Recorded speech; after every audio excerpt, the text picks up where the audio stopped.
এজন্য বিশ্বনবী বললেন, খবরদার এদিনের নামাজ মিস করো না।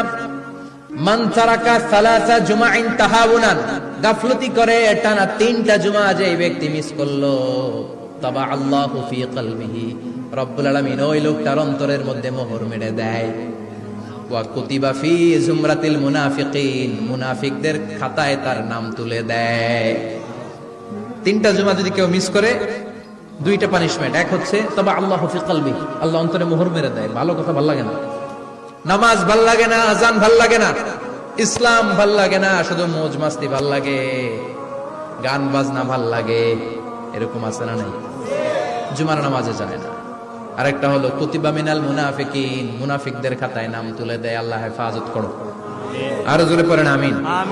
জুমার দিন আগে আগে মসজিদে আসবেন সবাই? রাজি? আসেন। আল্লাহ জুমার ব্যাপারে কি ওয়াজ আমাদেরকে করলেন আমরা শুনি। শুনতে রাজি? আল্লাহ বললেন, ইয়া আইয়ুহাল্লাযীনা আমানু ইযা নুদিয়া লিস-সালাতি মিন ইয়াউমিল জুমআতি ফাসআউ ইলা যিকরিল্লাহি ওয়া যারুল বাই', যালিকুম খায়রুল লাকুম ইন কুনতুম তা'লামুন। পড়েন না আল্লাহু আকবার। আল্লাহ বললেন, ও আমার মুমিন বান্দারা শোনো শোনো। আপনাদেরকে অ্যাড্রেস করে আল্লাহ বলছেন, ও আমার মুমিন বান্দারা শোনো, ইযা নুদিয়া লিস-সালাতি মিন ইয়াউমিল